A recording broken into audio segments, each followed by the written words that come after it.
Hey everyone, welcome back to our channel. If you're a Spotify enthusiast with a collection of local music files on your computer, you're in the right place. Today, we're diving into a straightforward guide on how to add those local files to Spotify, so you can enjoy all your tunes in one spot. This is perfect for those hard-to-find tracks or personal playlists that aren't on Spotify's streaming library. First off, keep in mind that this feature is only available on the Spotify desktop app for Windows or Mac. Sorry, mobile users, you'll need to switch to your computer for this. Start by opening the Spotify app and making sure you're logged into your account. Once you're in, head to the top left corner and click on Edit, then select Preferences. This will bring up a menu with various settings.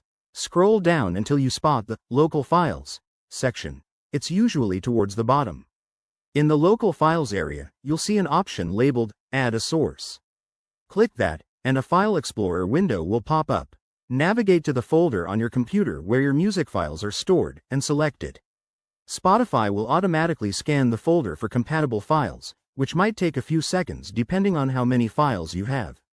Spotify supports common formats like MP3, MP4, and M4A, but if your files are in an unsupported format, they won't show up. Don't worry. Once the scan is complete, your local files will be added to your library.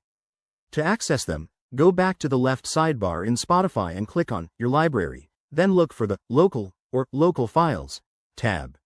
There you go. You can now play, organize, and even add these files to your playlists. One quick tip.